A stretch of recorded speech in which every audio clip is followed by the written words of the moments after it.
Hello बच्चों, ये video बच्चों बहुत ही स्पेसिफिक हमारे स्टूडेंट्स के लिए है क्योंकि आप में से जितने भी क्लास 12th के बच्चे हैं वो ये चाहते तो हैं कि सर हमारे बोर्ड्स में बहुत अच्छे मार्क्स आएँ और आप मेहनत भी करते हैं, लेकिन आप में से कुछ ही स्टूडेंट्स ऐसे होते हैं जिनका टारगेट बहुत स्पेसिफिक होता है, जो बोलते हैं कि सर हमारे 90% मार्क्स तो अभी आ ही रहे हैं, 90% हमारा लेकिन ऑब्जेक्टिव नहीं है, हमें सर लेकर आने हैं बोर्ड्स एग्ज़ाम में 98 या उससे ज़्यादा परसेंट मार्क्स, यानी कि हमें बनना है अल्टीमेट टॉपर। तो देखो बच्चों, सबसे पहले तो मैं आपको बता देता हूँ कि ये जो 90% से लेकर 98% या उससे ज़्यादा मार्क्स लेने का सफ़र होता है, उसमें कुछ अलग तरह की चीज़ें काम आती हैं।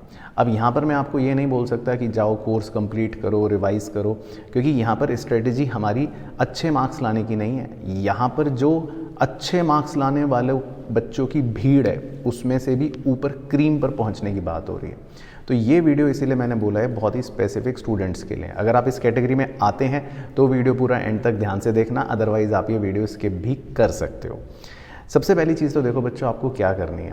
आप ऑलरेडी अगर 90% पर बैठे हुए हो, दैट मीन्स आपने एक बार कोर्स कंप्लीट अपना कर रखा है और आप अपने प्री बोर्ड्स के लिए जस्ट या तो अभी जा रहे हो, अपीयर हो रहे हो या फिर होने वाले हो।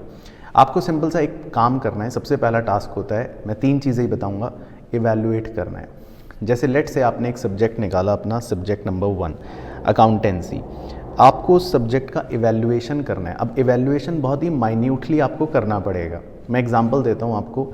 आप अगर क्रिकेट फॉलो करते हो या कोई भी स्पोर्ट्स फॉलो करते हो, let's take an example of Virat Kohli. Virat Kohli को पता है कि मैं कौन कौन से शॉट्स खेलता हूँ।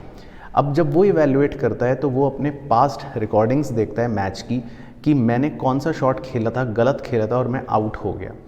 अब वो क्या करता है, उसको पता लग जाता है कि मेरी वीकनेस चल रही है पिछले कुछ मैचेस के अंदर इस पर्टिकुलर शॉट पर। यही काम आपको करना है। आपको सबसे पहले अपनी मिस्टेक्स को इवैल्यूएट करना है। ये सबसे बड़ी चीज़ होती है, क्योंकि 95% बच्चे क्या गलती करते हैं, वो अपनी मिस्टेक्स को इग्नोर करते हैं। वो सिर्फ रिवाइज़ कर रहे हैं, कोर्स पढ़े जा रहे हैं, लेकिन पिछले 8 महीनों में जो गलतियाँ हुई हैं वो क्या हुई हैं उन्हें खुद नहीं पता। तो इवैल्यूएशन बहुत ज़रूरी है। तो लेट्स टेक एन एग्जांपल कि आपने अकाउंट सब्जेक्ट निकाला, आप अपने उसमें पुराने एग्ज़ाम में हुई हुई गलतियों को देखो। 2 एग्ज़ाम, 3 एग्ज़ाम, 4 एग्ज़ाम, इनफैक्ट अगर आपके पीरियोडिक टेस्ट के पेपर आपके पास हैं तो उन्हें एनालाइज़ करो।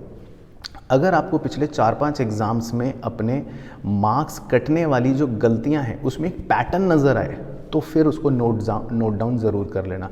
पैटर्न जनरली क्या होता है, लेट्स से आप हर बार एग्ज़ाम में कोई सिली मिस्टेक कर रहे हो, कोई कैलकुलेशन करते समय एक पर्टिकुलर एरर कर रहे हो, या कुछ ऐसा एरर कर रहे हो कि डेबिट में लिखना था और आप क्रेडिट पे लिख रहे हो, ये गलती आपने रिपीटेटिवली कर ली, या किसी पर्टिकुलर चैप्टर का क्वेश्चन है जो आपका हर बार गलत हो रहा है, या कोई पर्टिकुलर चैप्टर ही ऐसा है जो मान लेते हैं कि आप इसको अवॉइड करना चाहते हो। तो आपको सबसे पहले इवैल्यूएट करना है कि आपका वीक पॉइंट क्या जा रहा है, आपकी मिस्टेक्स कहाँ हो रही हैं, और उन मिस्टेक्स को आपको राइट डाउन करना है। कोशिश करो उसको एक जर्नल बना लो, लिख लो। ये जर्नलिंग टेक्निक बहुत हेल्प करती है। तो आपको सबसे पहले कोशिश करना है अपना इवैल्यूएशन करना है। अब आपने विराट कोहली की तरह अपना इवैल्यूएशन कर लिया, आपको पता चल गई मेरी ये मिस्टेक्स हैं, ये पैटर्न है मेरी मिस्टेक्स का, ये मेरा एक फोकस एरिया बन गया। अब विराट कोहली क्या करेगा, जब वो नेट्स में प्रैक्टिस करेगा तो वो उसी पर्टिकुलर शॉट को बार बार करेगा, बार बार करेगा, बार बार करेगा। सेम चीज़ आपको करनी है। जब आपको मिस्टेक्स पता होंगी जो आपने लिख रखी हैं, तो आप उन्हीं मिस्टेक्स को हटाने के लिए प्रैक्टिस ज़्यादा करोगे, तो आपकी प्रैक्टिस जो है वो फोकस ओरिएंटेड बन जाएगी। अभी तो क्या प्रैक्टिस है, बस कर रहे हैं, क्वेश्चन कर रहे हैं, वो तो हर बच्चा कर रहा है, लेकिन आपकी प्रैक्टिस होगी आपके गोल ओरिएंटेड की जो मेरी कमियां हैं मैं उसको टारगेट कर रहा हूँ, जो कमियां नहीं हैं वो तो ठीक है, मेरी पॉलिश हो ही जाएंगी। तो इवैल्यूएशन आपका वहाँ पे हेल्प करेगा। दूसरी चीज़ आपको करनी है स्वॉट। स्वॉट आई गेस आपने सुना होगा, स्ट्रेंथ, वीकनेस, अपॉर्चुनिटी, थ्रेट। आपको बैठकर अपने हर सब्जेक्ट का एक स्वॉट एनालिसिस करना है। जो आपके स्ट्रेंथ्स हैं, जो चैप्टर्स आपको पता है कि ये तो मेरे स्ट्रॉन्ग हैं, तो उनको अब आपको इग्नोर करना है, उनका कॉन्सेप्ट पढ़ने की कोई ज़रूरत नहीं है। बाद में एक प्रो टिप दूंगा, बहुत काम आएगी वो। तो स्ट्रेंथ को क्या करना है, अब रिलैक्स रख दो, वो नॉर्मल प्रैक्टिस में, नॉर्मल मॉक पेपर की प्रैक्टिस में ऑटोमेटिकली होते रहेंगे, जो आपको पता भी नहीं चलेगा। वीकनेस अगर आपने आइडेंटिफाई कर ली है तो this is the sweet spot जहाँ आपको अब हिट करना है, क्योंकि जो 90 से 98 का सफ़र है वो सिर्फ और सिर्फ अब आपकी वीकनेस को बढ़ाकर ही आ सकता है। स्ट्रेंथ पहले से जो स्ट्रेंथ है वो और बढ़ के ऐसा नहीं कि 100 के पार चली जाएगी। वीकनेस की वजह से जो मार्क्स कम आ रहे हैं, 8, 7, 5 नंबर कट रहे हैं, उसको ऊपर लेकर जाना है। इसके अलावा दो चीज़ें और भी इंपॉर्टेंट होती हैं, आपकी अपॉर्चुनिटी, आपके थ्रेट्स। हर सब्जेक्ट के अंदर एक अपॉर्चुनिटी होती है। लेट से अगर मैं अकाउंटेंसी की बात करूं तो वहाँ आपके लिए अपॉर्चुनिटी ये है कि आपको रटना नहीं है, आपको ऐसा नहीं है कि मगअप करना है, तो वो एक अपॉर्चुनिटी है। लेकिन थ्रेट वहाँ पर ये है कि वहाँ पर आपको स्पीड गेम चाहिए, क्योंकि अकाउंट्स का पेपर देखो आप कैसे बाकी बच्चों को बीट करोगे।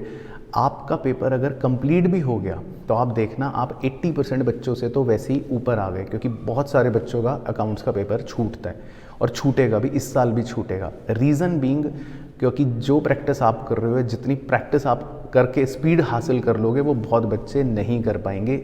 उसका भी रीज़न है क्योंकि उन्होंने अभी तक शायद कोर्स कंप्लीट नहीं करा। कोर्स कर लिया होगा तो वो रिवीजन में लैग करेंगे, रिवीजन में लैग करेंगे तो लिखने में लैग करेंगे। कहीं ना कहीं अगर आपने स्पीड बना ली अपनी तो आपके लिए वो कहीं ना कहीं एक अपॉर्चुनिटी में कन्वर्ट होने वाली चीज़ हो जाएगी। तो हर सब्जेक्ट का अपना एक थ्रेट होता है, एक अपॉर्चुनिटी होती है। आपको कोशिश करनी है कि जो भी उस सब्जेक्ट का थ्रेट है अपनी प्रैक्टिस में उस थ्रेट को कन्वर्ट करो अपॉर्चुनिटी में। ये काम करना है स्वॉट का। अब इतना करने के बाद लास्ट चीज़ सिर्फ आपको क्या ध्यान रखनी है, आपको मैच प्रैक्टिस करनी है, आपको नेट प्रैक्टिस नहीं करनी। दोनों में फ़र्क होता है। नेट प्रैक्टिस तो हर बैट्समैन कर ही रहा है, लेकिन फिर भी वो अच्छा परफॉर्म क्यों नहीं कर पाता कई बार, क्योंकि मैच प्रैक्टिस एक अलग चीज़ होती है।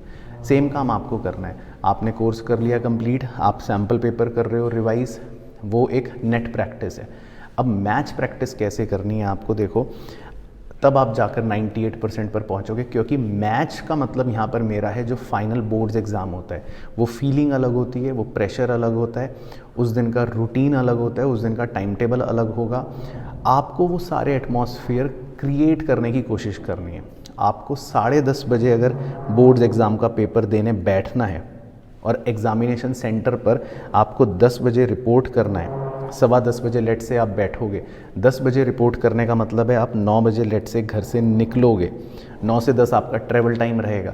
तो आपको एक दिन जिस दिन प्रैक्टिस करनी हो इसी तरह का रूटीन रखना है कि आप 9 बजे तक ही अपना ब्रेकफास्ट करो, 9 से 10 कुछ नहीं पढ़ो, 10 बजे बैठो, 10:15 बजे पेपर लो, 15 मिनट रीडिंग पर लगाओ और 10:30 बजे से एग्जैक्ट अपना पेपर शुरू करो टाइमर के साथ और 1:30 बजे उसको ख़त्म करो, ठीक है। और उस समय कोई डिस्टर्बेंस नहीं होना चाहिए, फ़ोन वोन सब साइड कर देना। वो मैच प्रैक्टिस का मतलब है वो मैच प्रैक्टिस ही होनी चाहिए, तब जाकर वो एटमॉस्फेयर आपका क्रिएट होगा, वो प्रेशर क्रिएट होगा, वो फीलिंग आएगी, कोई क्वेश्चन में अटकने का जो डर है वो एनकाउंटर करोगे। और छोटे छोटे जो कहते हैं ना कि जो लूप होल्स रह जाते हैं वो आपको पता चलेंगे कि ओ ये प्रॉब्लम आ रही है। 10-12 पेपर्स इस तरह से लगाओगे जब आप, तो आप देखना कि एग्ज़ाम वाले दिन आपको अटपटा नहीं लगेगा। तो ये बहुत इंपॉर्टेंट चीज़ है। अब देखो सारी बातों को सम अप करूँगा, एक प्रो टिप देता हूँ। आपको पता है जिनके मार्क्स 90 से 95 के बीच में आ रहे होते हैं या 95 भी आ रहे होते हैं, 90 से 95 तो बहुतों के आते हैं वैसे भी, आप 95 to 98 पकड़ो जिनके मार्क्स आते हैं उनके मार्क्स कहाँ कटते हैं। ये सबसे इंपॉर्टेंट चीज़ बता रहा हूँ। छोटे क्वेश्चंस में 1 या 3 मार्कर्स में वो कोई भी 6 नंबर का क्वेश्चन गलत नहीं करते हैं।